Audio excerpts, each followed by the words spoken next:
all right, sorry. Having even more issues than normal. It was not wanting to connect me, but I think I have it now. Please let me be live somewhere. Looks like I am good on YouTube. I'm gonna hop over to Facebook. There are people watching, so that makes me think something's happening. I need to get the chat up. So if you're logging in, let me know that you can see me. Let me know that you can hear me. And we'll get started.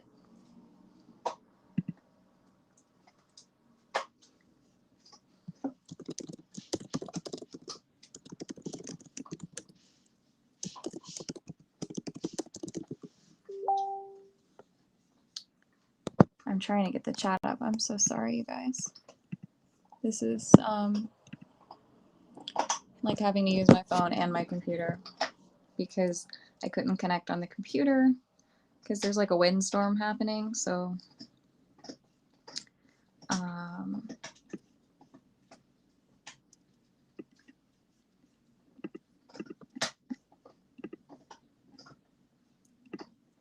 we're getting there. Promise. I have lots of people logging in, so that's good. I just need to be able to see your comments. All right. I'm also live on Facebook. That is so great. That makes everything so much better. I have your comments coming in. This is working beautifully. I'm so happy. Okay. It doesn't take much. I'm going to try to stop sticking my hands in the camera. Okay. Obstacle focus versus handler focus. I kind of selfishly wanted to talk about this because I'm building this webinar workshop series on this topic. So a webinar on kind of just the broad overview of obstacle versus handler focus and like what are we looking for, and then a couple of workshops diving deeper into what you might do to create more obstacle focus and what you might do to create more handler focus. And those workshops give me the opportunity to work with a handful of teams on some specific exercises that kind of go beyond just my regular foundation, what I might do to create a balanced dog. So tonight I want to talk about kind of everything I can talk about, and whatever questions you have kind of fuels those upcoming webinars and workshops as well. So not only do I want to have this conversation to help you guys right now, I also want this conversation to make my future products better for everyone. So thank you in advance for your questions because I know they'll be fantastic. That being said, I have my notes here, my handy dandy notebook. So first, let's define obstacle focus. Okay, obstacle focus in my mind is the dog's ability to seek out obstacles without the handler like taking them to it. So yes, of course, the handler is going to put the dog on the correct line, correct obstacle on that line, but obstacle focus means the dog is actively kind of selecting those obstacles on their line without a ton of extra prompting. Okay, it's just, oh look, I'm on this street and there's a jump and a tunnel and an A-frame on this street. I'm going to take those 3 obstacles unless I'm told to turn and take a different street. Okay. In general, we want a slightly higher obstacle focus than handler focus because we don't want to have to go everywhere and be close to all the obstacles, right? We want to be able to put a dog on a path and expect them to stay on that path and take the obstacles on that path until we tell them to go to a different path. Okay. So like the perfect ideal balance might be 60% obstacle focus and 40% handler focus. So let's define what handler focus is. Handler focus is the ability to listen to instruction from the handler, whether it's about slowing down, which way to turn, which obstacle to take on that street that they're on. It's the ability to take direction when you're looking, when there are other things maybe drawing your focus away.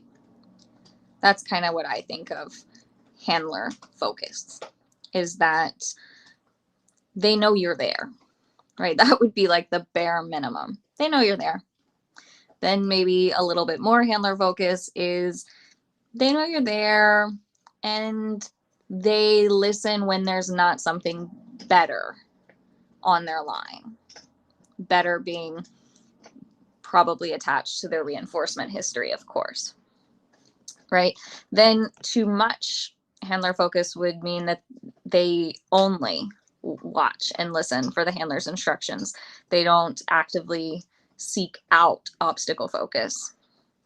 So that's why we want a little less handler focus. You want just enough handler focus that when you do want to change the path that your dog is on, they can go, yeah, I really like the path that I'm on. It ends in a tunnel, but I also know that following your instructions leads to reinforcement and hopefully also a tunnel, right? That's what we want.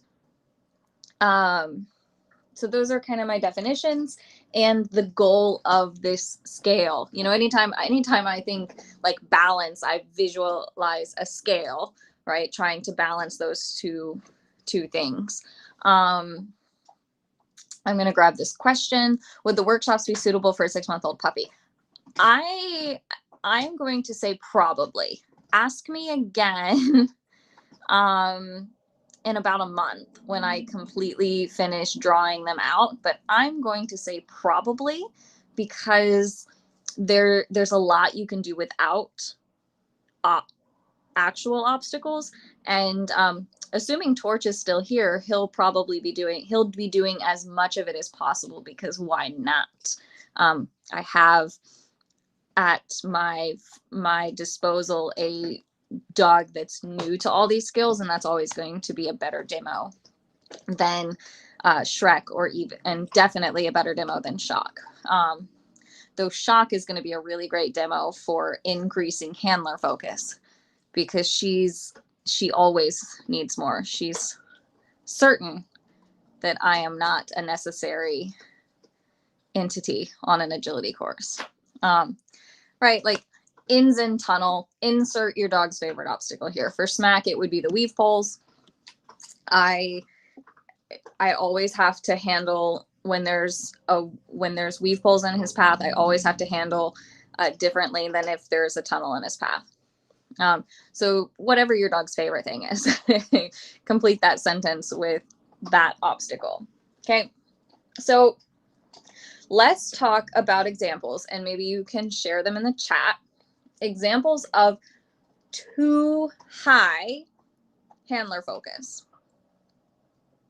What does the dog do when the handler focus is too high?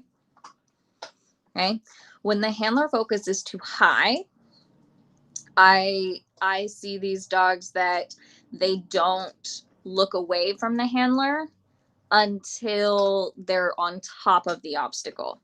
So this is the handler having to go basically touch every single obstacle, and the dog finally looking when they're out of probably self-preservation, because if they don't commit to the obstacle at that point, they're going to be running into it. Okay, so that's what I see when the handler focus is too high. They're late to commit. They maybe get more refusals. And then what's the trickle down effect of that? Well, if you've heard me talk about the timing loop and heard me talk about all these prerequisite skills that you need for good time, if your dog isn't committing to obstacles, you can't give cues in a timely fashion. So what happens, unfortunately, is when you have two, I'm sorry, my fingers are in the camera. I'm trying to get it just like right so I can see the chat and the screen. So if the handler focus is too high and the dog isn't committing to obstacles, the handler keeps practicing late timing. And unfortunately, late timing decreases your obstacle focus. So if you start with too low, if you start with too much handler focus, you're not likely to run your way out of it, right? I hear it all the, not so much anymore, probably just the people I run with don't say this. The circles I'm involved in don't say it this way, but I used to hear all the time, oh, that's just a young dog thing, he'll grow out of it. And that, it kind of drives me a little bit bonkers, because that reinforcement drives behavior, not your age, not your time spent on it. Really, it's not your time. Experience doesn't drive behavior, reinforcement drives behavior. So it's going to be way easier to, if your handler focus is too high, it's going to be way easier to just increase your obstacle focus than to keep doing what you're doing and hope that the dog goes, oh, it would maybe be easier if I looked at the obstacle sooner. Okay, so that's what we want to get in on, what the actual issue is. Is the handler focus too high? Is the handler focus too low? And then we want to change what and how we're reinforcing to get the scales back at a manageable piece. So what happens if the obstacle focus is too high? Well, these are the dogs that they know you're there. You were essential to them gaining access to the ring, but now that their leash is off and you've released them from the start line, you don't matter anymore. You've given them the access that they need, and that's it. That's what happens when the obstacle focus is too high. You can't impact the path that they're on. Maybe their turns are really, really wide. Maybe they are really difficult to turn. Maybe it feels like you're having to cue things to obstacles back. And I think that is too much obstacle focus, because that timing is not sustainable. It's not, I don't think it's humanly possible. So that's kind of what I think of when obstacle focus is too high. It feel a good way to think about it is if you feel like you're fighting to keep your dog on course. If it feels like this is showing where I was born and raised and what I grew up doing, but if it feels like you are trying to reel a shark in on a fishing boat, it's too hard. Your obstacle focus is too high. If you have to stop a lot on course, like stop moving to get your dog's attention, to get your dog to turn at all, the obstacle focus is probably still is too high.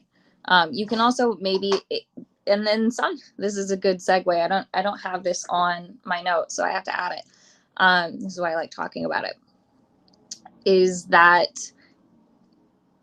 if you have to stop to get your dog to pay attention to you, is that too high obstacle focus or is that too high handler focus? Because if your dog is just driven kind of wild by your motion, is that too high handler focus? Maybe there might be something that about you and your cues, like your motion, that drives your dog to just whoom, go forward. So an extreme reaction to your motion, I think that's a little bit, is that too much handler focus or not enough handler focus? And I think it's a little bit of both, because if they have extreme reactions to your motion, they're obviously paying attention to you, but they're not paying attention to all of your other cues, like maybe your position or where you're looking or what your chest is doing or what your feet are doing. So maybe if they have so much reaction to motion, they're not even able to look at all the other cues that you're able to give. So we have to work even harder to balance those dogs out. And I have to write that down. What happens? Extreme reactions. I should write it down here.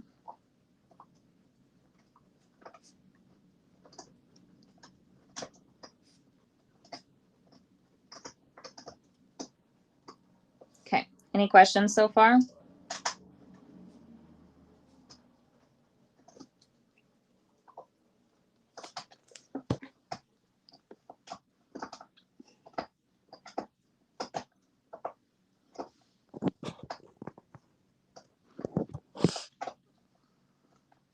All right, we're doing good, I think. So then what does it look like if and this maybe is the same question, but what if the handler focus is too low, right? That's kind of the same as is it the same as the obstacle focus being too high? Maybe, maybe not. Because it might not be that it could be situational too. That maybe the dog has a really nice balance, except for this situation.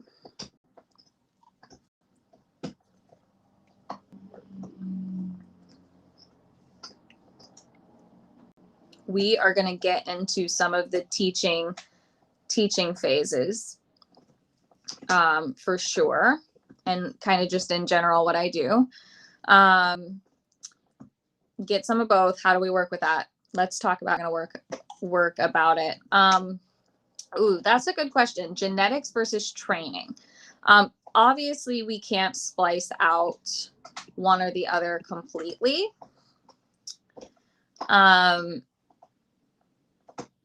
Because, for instance, like one of the things that I just know from having Shelties is that when I'm training them, barking and spinning at the same time is not allowed.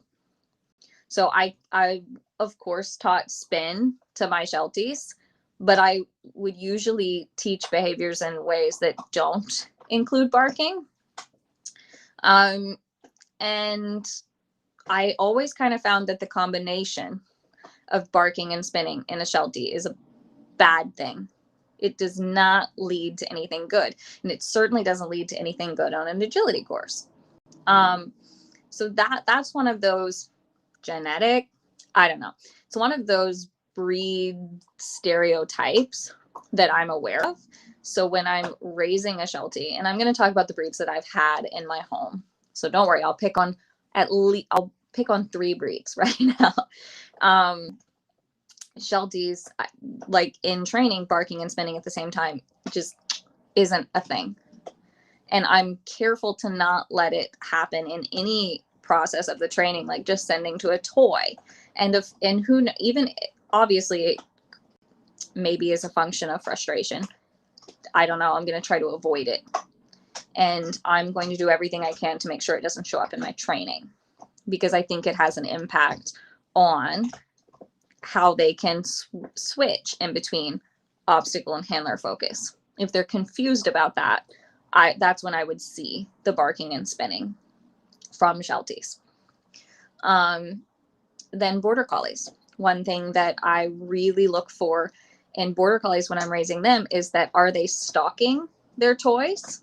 When I start to use toys as reinforcers, or even food bowls, when I start to use pre-placed reinforcers on the ground, if they're creeping towards them, I'm like, the moment I see it, I'm going to try and build a training plan to fix it, to teach a different behavior that goes against their instincts. The same is to be said for flanking the toy. If they can't run in a straight line to their toy or to their food robot or to their bowl of food, I'm going to do everything I can to try and build up a straight line behavior. And I was successful with that with Smack. I'm pretty certain the entire herding world would be incredibly embarrassed at Smack's outrun. He doesn't have one. He only can go in a straight line. He doesn't know how to flank. He only goes straight. And he comes from a very, very, very, very nice herding pedigree, like really famous dogs. But Shock, I wasn't successful. I did all the exact same things with her. And she flanks so much, and it is so annoying, and it is what it is. I took that training as far as I could, and now I kind of, at that point, I said, well, looks like we're not changing her. I need to adapt my handling system so that she understands it and it works within what she's bringing to the table. So there is a little bit that you just can't change. I mean, the terrier's easy, right? Like, the thing I don't allow is like intense sniffing, or digging. Like, I wouldn't want digging in training. But what's something else that I don't really know. He doesn't have any of those like weird behaviors that make him hard for him to follow my handling. He doesn't have that, so I can't really pick on him tonight. So that's kind of the answer of genetics versus training. It can be hard. There's definitely a line and a threshold of how much I'm willing to try and change who the dog is. Guinness is a good example of those extreme reactions.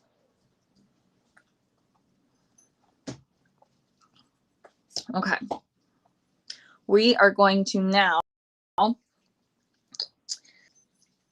I want to, before we talk about building obstacle focus or building handler focus, I also want to bring up a really good point that is maybe going to open up the rabbit hole, because and don't worry, I'm not done with this topic, but it keeps coming up in the group about this, what verbals do I need? Do I need this verbal? Do I need that verbal? And I think this sort of helps answer that question. But when we're talking about a nice obstacle handler focus balance, I mentioned that we kind of want 60% obstacle focus, 40% handler focus. That's kind of that's kind of the starting point, because we also have to consider different handling styles and different handler types. If you are a really fast runner and you can most of the time maintain a really, really good speed and stay ahead of your dog the entire time, you're faster than your dog and it's all good, you can get away with less obstacle focus because you can do a little bit more for the dog. Okay. The flip side of that is that if you cannot run, you do not run, you choose to not run for whatever reason, then you need the obstacle focus to be a little bit higher. Okay, so your handling style is going to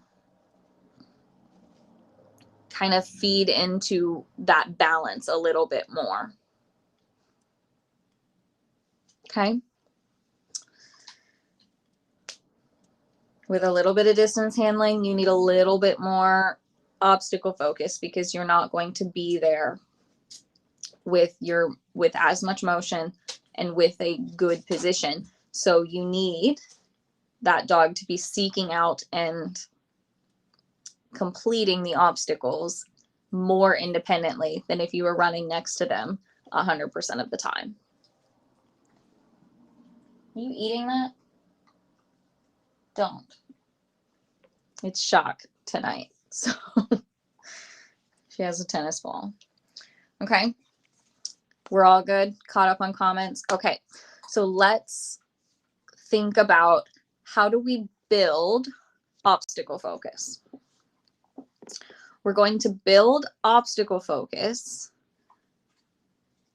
mostly by you get what you reinforce. I mean, for both of these, the answer is through really good reinforcement strategies and placement of reward and things like that. But specific obstacle focus exercises, the first one that I usually teach to dogs is like offering the jump. So teaching them that looking at the jump is a reinforceable behavior, and then continuing to take the jump is a reinforceable behavior. Sending them to rewards first. Sending them to a reward is your first obstacle, right? Because if you're doing your job right, you're eventually going to transfer the value of that reward to the obstacles. So the first thing that they need to learn is to be able to look forward, focus on, and continue to a toy on the ground, or a bowl of food on the ground, or a robot. Whatever it is, they need to be able to look away from you and continue to it wherever you, and then regardless of what you're doing with your body, right? Stopping, running away, running past, running to the side. You need to see that they can, once they are given the instruction to go to a thing, that they can continue to the thing no matter what you are doing, because you are the dog's biggest distraction on the agility course. So we need to teach them how to, hey, Shock, come here. We need to teach them how to kind of, or when to focus on the obstacle and when to focus on us. And that does to come from good handling practices, that your end of the deal is that once you put the dog on the line to an obstacle, you will allow them to continue and take that obstacle. And then you'll be on time giving them the next information and the next information and the next information. Okay. But building obstacle focus, I think is the easy one, because it's the things that we do are pretty intuitive. Put the reward on the ground, send the dog to the reward, do a bunch of straight lines. If you took my my handling class, Smooth Moves, the one before this current one, then we spent like a week and a half just building up that dog's ability to look forward and go forward as fast as they can. That seems pretty intuitive, right? Building handler focus. If you've either built too much obstacle focus, or you've got a dog that's kind of naturally obstacle focused and then you built more on top of that, building handler focus can be a bit more tricky, because dogs like to run. Dogs like to do the obstacles. Dogs like to be an extension. And typically, if the obstacle focus is too high, it's super reinforcing for them to continue down that path. Okay. So again, with your reinforcement strategies, if your obstacle focus is too high, then you need to maybe reward from your hand every single time for a week, 2 weeks, a month. I don't know. It's going to be different for every dog. There's also going to be some things that you're going to want to test to kind of see, is my dog's obstacle focus really too high, or am I just late with everything? Because that's not fair. If your dog is going off course, you first have to evaluate, is he following the handling or not? So we're going to start there with some basic following the handling exercises. Really, really simple stuff. Just let's go back to that reward on the ground. And so you've got a reward on the ground and the dog is, there's the camera, reward on the ground, dog is sitting here, and you're going to be in the middle, and you're going to turn to look over the opposite shoulder so the dog can see the reward behind you, and then you're going to call the dog to your side and then send them to the reward. Can they do that? If they can do that, because it's really easy to be on time with that sort of setup. Okay, so if they can do that, then we're going to make those following the handling exercises more and more challenging until it starts to be dependent on your timing. Because if the dog's going off course because you sent them off course, well, then we don't need to fix them. You're actually going to like their obstacle focus when we do correct your timing. Okay, that's really the one where you have to be careful that sometimes it's not too much handler focus. Sometimes it's just a timing issue. But if there really is too much obstacle focus, we're going to start with just rewarding from the hand. We're going to play some games around not taking the obstacles. Okay, so that might mean that, I mean, this is the case for Shock. And if she were actively competing, or if I was looking to actively compete with her, I would do this. Turns out she's not, so I don't really care that much right now. But she is the type of dog that when I let her out of the car and she's off leash, she will go start taking obstacles. Okay. And her obstacle focus is sometimes a little bit too high. It's not unmanageable, so I don't worry about it too much. But maybe the first thing I would try with a dog like Shock is that she's on a leash. I would start managing those behaviors where they are getting reinforced for taking obstacles that you don't want them to take. So includes in your exercises. So if you have that kind of dog that when you give them their toy, they just start running around and they take obstacles while they're running around, well, you got to change your reinforcement strategy to be a tighter game of just play between you and the dog, and set them up so that they don't have access to obstacles between the repetitions. So a little bit of management is going to go a long way there. Okay, because what the dog is thinking is, oh, you're moving around on the field, I should be taking obstacles. Well, that's not it, right? You want to have really clear, we're doing agility now, we're not doing agility now. So getting those things really solid with just some management things. Put a leash in your pocket and put the leash on the dog to be able to move from the end of one sequence to the beginning of the other, and that'll go a long ways. From there are some other things that we can do, but they're a little bit more, they're more like trainer prescribed, not do this, then do this, then do this, because I'm also going to test, can the dog just hang out near obstacles and not feel the intense need to take them. So again,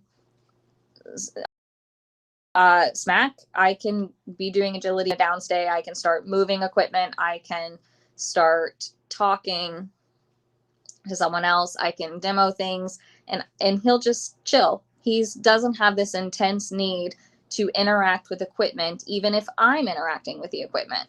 He can be moving around. I could have him out at a class that I was teaching, and I could demo something with him, give him his toy, let him know he's on a break, and I could actually start demoing the same handling without him, and he would not take the obstacles. Okay, but Shock can't do that. I just was doing some virtual dog handling the course, then running it with her, and I had to have Graham hold her. while I was walking the course without her, because she would be trying really, really hard to figure out which obstacles and why I wanted in trying to insert herself into the situation. She has this intense need to take obstacles.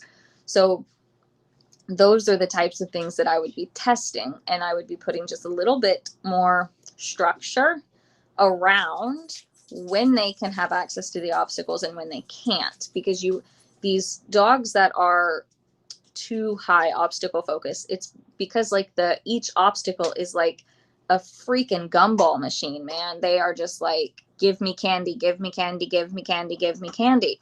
Well, they are reinforcers, so you need to be able to control access to their reinforcers, right? Just like when you're training something, you can either give them a cookie for that sit or you don't give them a cookie for that sit. But if you don't have control over when they take the tunnel or when they take the weaves, then you are going to have a hard time keeping them on course. So that's where I start with that. And then beyond that, like I said, it's kind of trainer prescribed. How much extra, like for some dogs, we go as far as like informal healing around an agility course, not letting the dog take anything and then letting the dog take something and then asking the dog to come back in. That's extreme. That's an extreme case, and one that I don't have to use frequently. Like I can't remember the last time I needed to do that. But like I said, I really, really, really, I test as much as I can to make sure that like what is the actual issue, because sometimes it's a timing issue, sometimes it's a structure issue of they just don't know that following you also leads to access to the reinforcers. Yeah, so in general, if you want to build some obstacle focus, getting the rewards out of your hand is what's going to help. Usually it's usually really, really fast. It doesn't take a lot once you build that obstacle focus. But is that obstacle focus or handler focus if they're trying to take part in your virtual walkthrough? Yeah, I mean, it's a good point. I think it for her, I do think it's too high obstacle focus, because she's not like really following me in those virtual walkthroughs. She's just kind of circling me and taking obstacles. So in that case, I do think it's a almost like maybe I'm making this up, but it feels like she's desperate to take the obstacles. Other signs that your dog might be a little bit too high obstacle focus, or they don't understand when to not take obstacles, or the dogs that really, really quickly learn where the starting point is. Shock isn't quite this, but you finish a sequence and they run back to the start.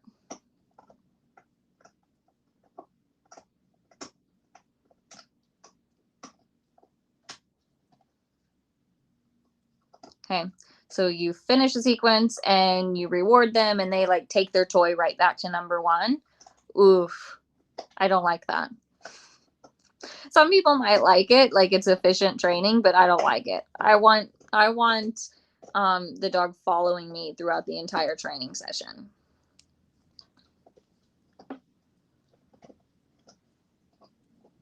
Okay. Make sure you ask questions as we go along, because I'm getting near the end. And then I'll turn it over to you guys.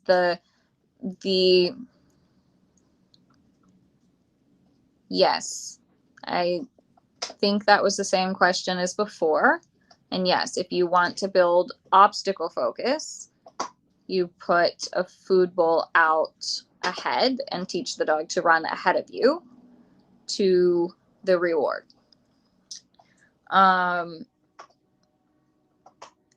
Habits for maintaining a good balance. It's going to change, right? Especially if your dogs are young and impressionable. This is going to flip-flop for a while.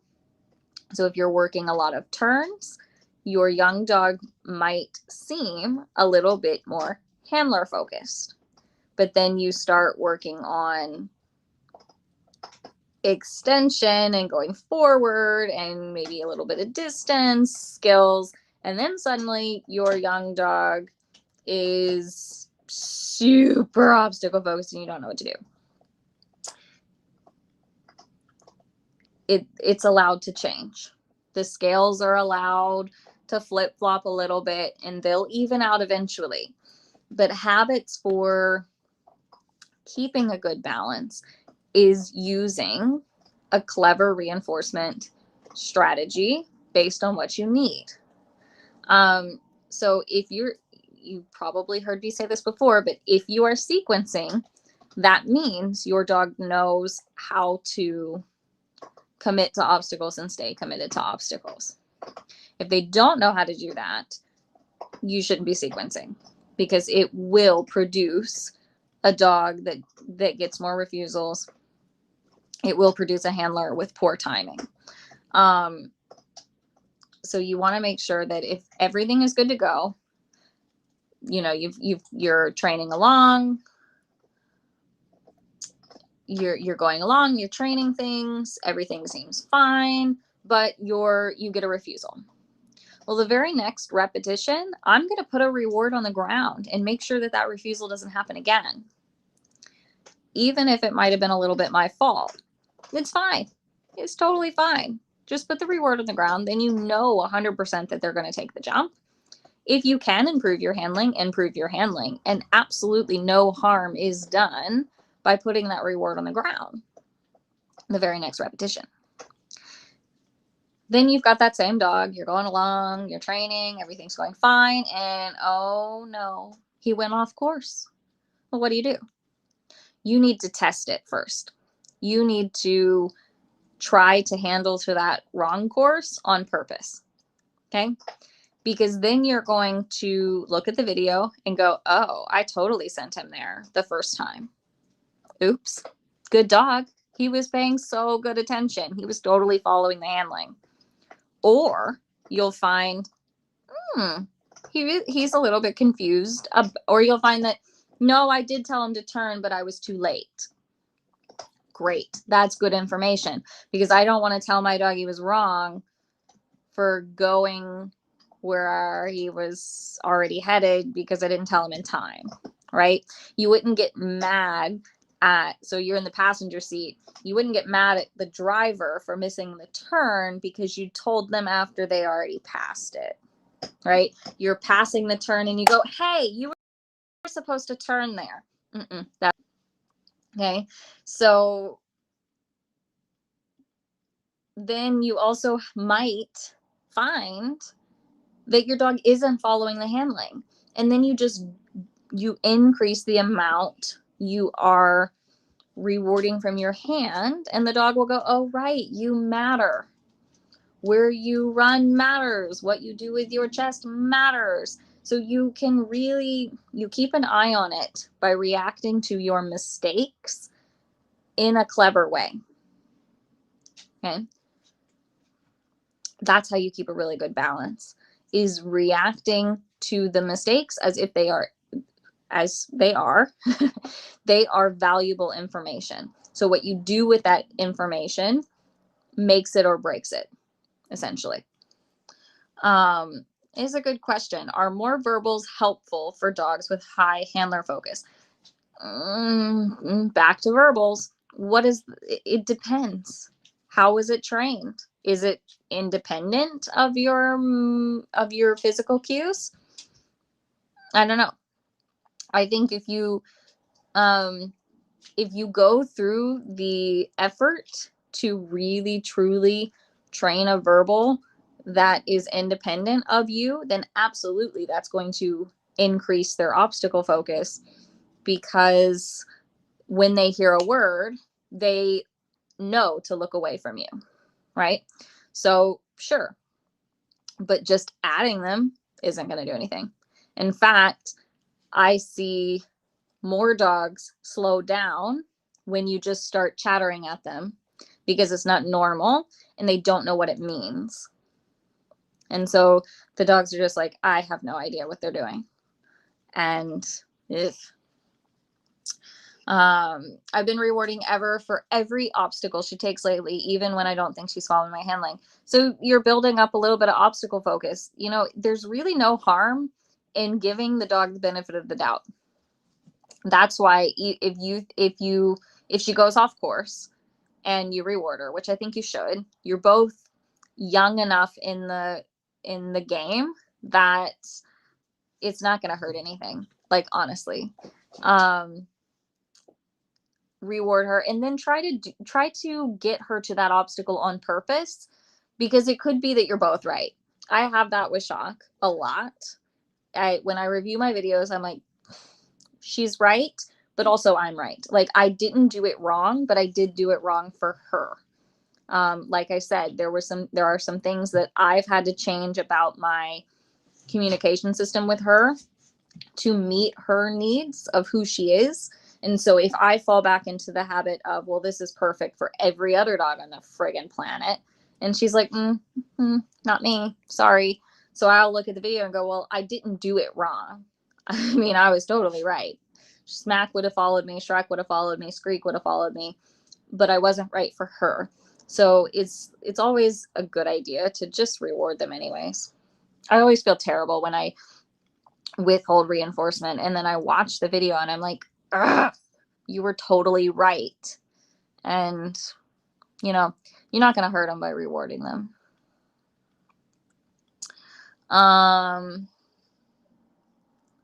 Awesome. If you can review the video and pinpoint things, that's the way to go. Then when you have too much obstacle focus with Dash, then you want to reward a little bit more from your hand in general.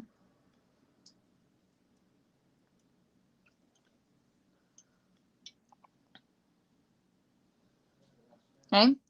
And then when you're using different reward strategies, you know, when I'm first teaching something, I'm usually going to use a pre-placed reward that kind of serves as a lure. So it's set up, the reward is set up on the correct line so that my dog's behavior matches what I'm about to cue. And so it's fine if they're just following where the reward is. I'm there, they're seeing that whole picture, and pretty quickly, you okay, sweetie? I know. Pretty quickly, I can remove that pre-placed reward and change to a dropped reward. So the reward starts in my hand, but after the dog has completed the obstacle, followed my handling, whatever the sequence is, I can drop the reward on the correct line. So the dog is getting rewarded next to me, but not from my hand.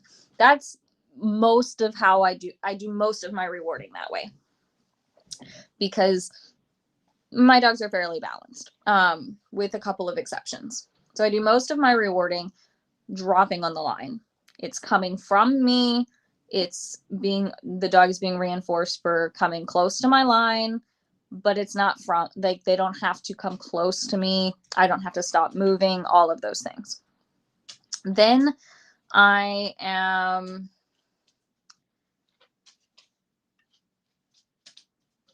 going to potentially use a pre-placed reward to proof my dog's behavior. So I might put the reward on the incorrect line and then try to reward to the correct line.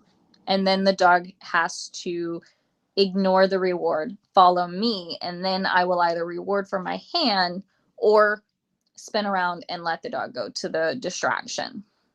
So I can be clever about how I use rewards to keep that balance intact.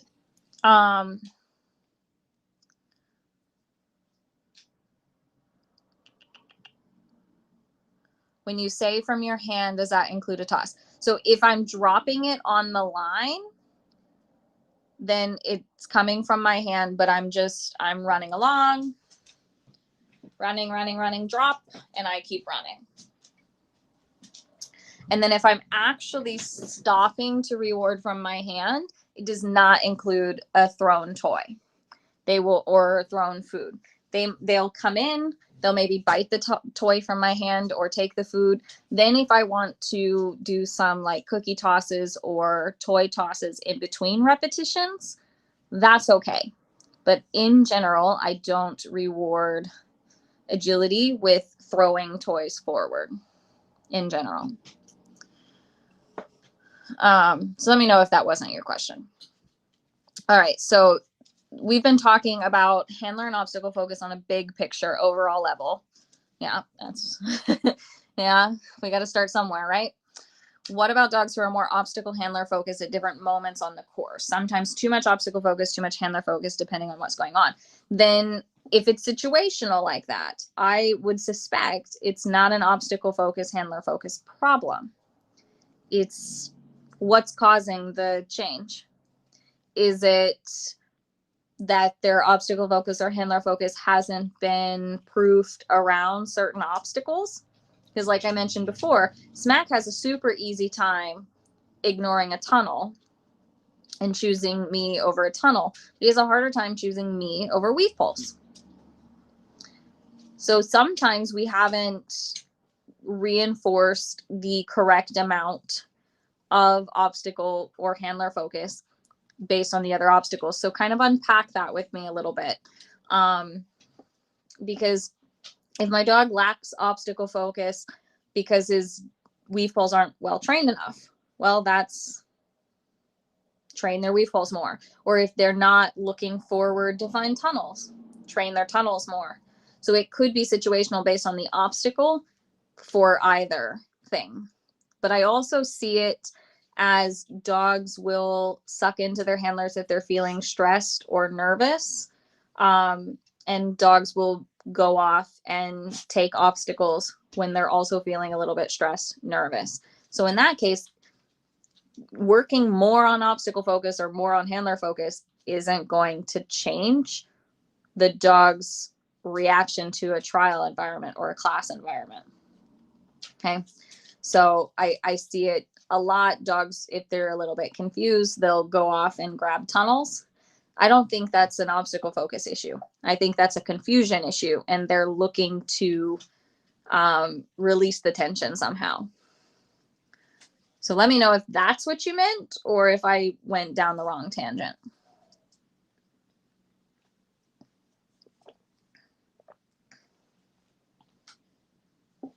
Hey, sweetie. Yeah. What other questions do you guys have?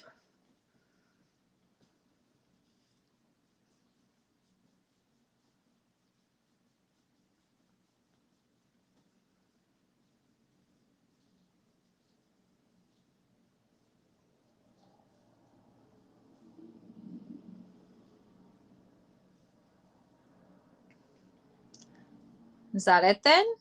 Helpful, not helpful? Every time you take a drink, it reminds me I need to make one. Oh my gosh, go make a drink. I have a little bit more work to do after this. So sticking to the most sophisticated of the bubblies for now.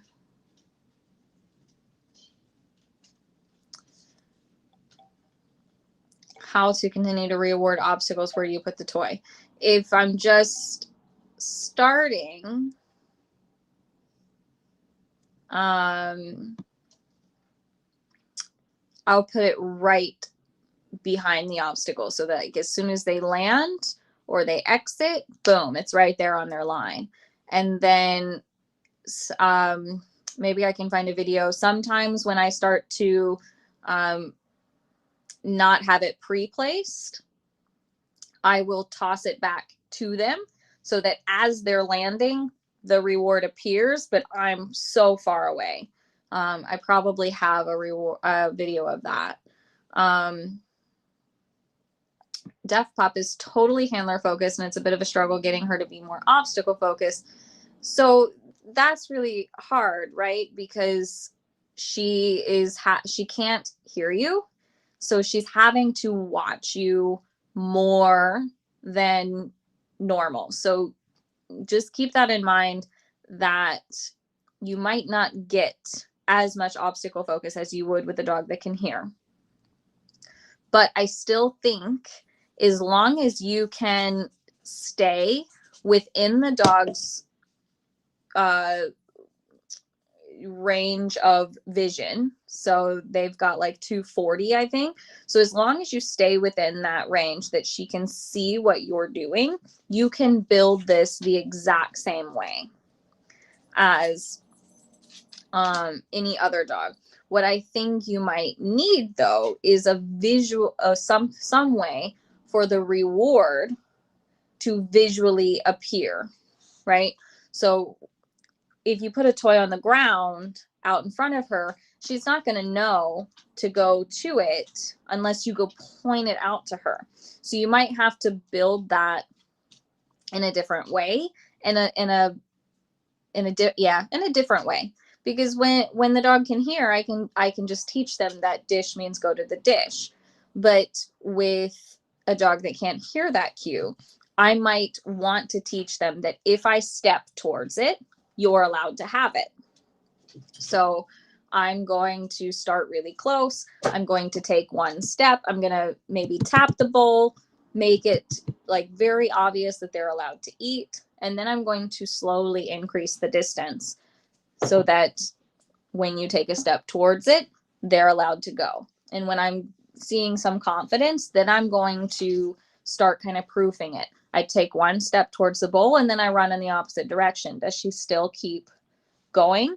Or is she looking at you, not sure if she should continue forward? So I think you just have to break some things down and put it on a very clear physical cue, and you'll be fine. Ava, are you talking about the most sophisticated of the bubblies? It's blackberry bubbly, but it has a bow tie, so I call it sophisticated.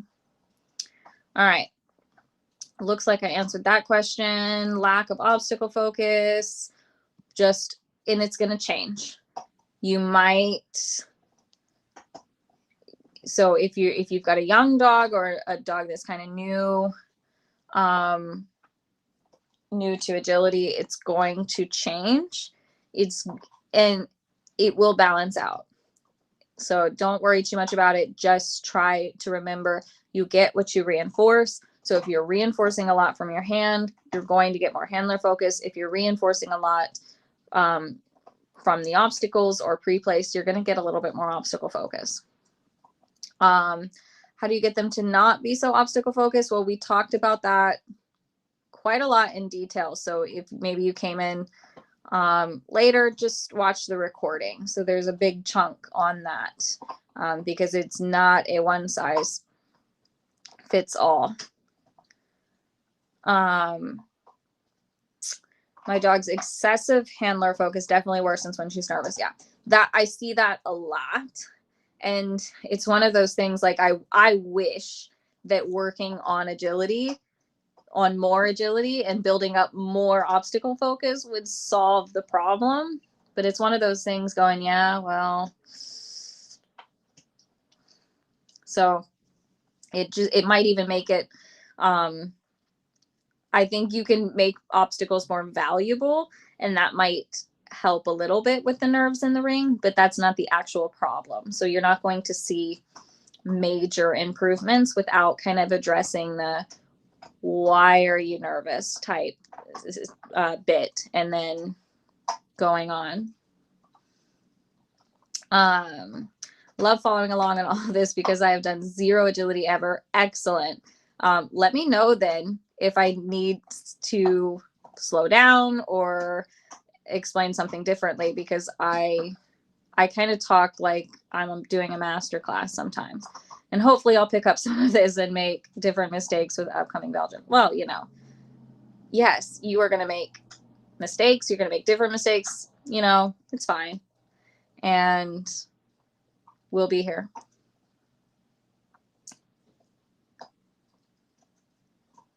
Awesome. Okay, so I think we can wrap this puppy up. If you're coming in late or you're watching the recording and you have questions, just go ahead and start a new thread in the group. Someone will answer. I'll come back and answer. We will get it answered for you. And awesome. Thank you guys for joining me. And I will see you all next week. I have no idea what we're talking about. So if you have suggestions for that, drop them in the comments because I'm always in the need of a good idea. But otherwise, I will see you all later. Cheers. If I can figure out how to end this from here. Here's my finger one more time. Bye.